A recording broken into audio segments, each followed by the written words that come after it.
you know, we're looking at all this stuff and you see all of these columns that are all here and stuff like that. And some people ask me, they're like, you know, Mark, I don't want columns. I want to eliminate these columns.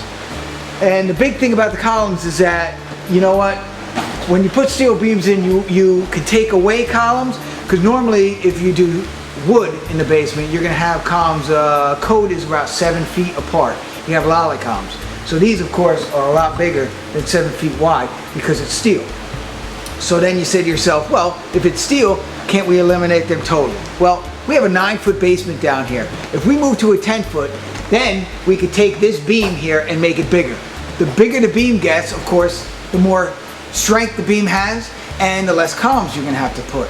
But in here, you'd probably bring this down another foot to 1.5 feet. So now you're going to create head problems, you know, your height.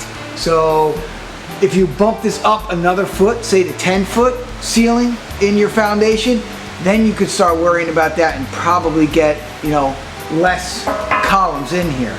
But I've never done a house that has no columns whatsoever. But it can be done.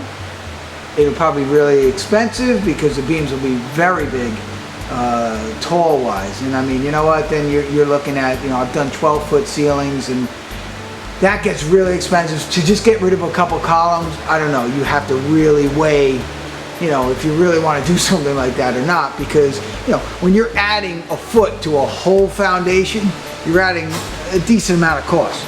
So if you're adding, say, 2-3 foot, now you're talking not just concrete, you're talking labor intense too, because all of our poured concrete foundations, they have, you know, like I showed you, the metal forms, and the metal forms are, you know, 9 foot.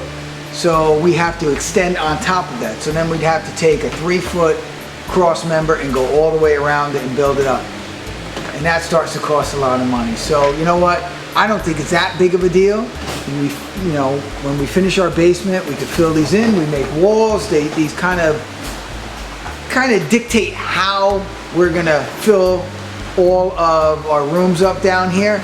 And it kind of follows the upstairs because these columns follow the upstairs because they're all bearing walls upstairs. So it kind of lays out a little bit nice for us, you know, and then you could change it, of course, like that. And you have a little dip, we make a little column, we can make archways, we can do all kinds of different things out here to make it really nice. But that's a little education on, you know, the beams. And everybody always says these stupid lolly columns. Oh my God, the columns, the columns, the columns. We can work around the columns, don't worry about that. All right, thanks.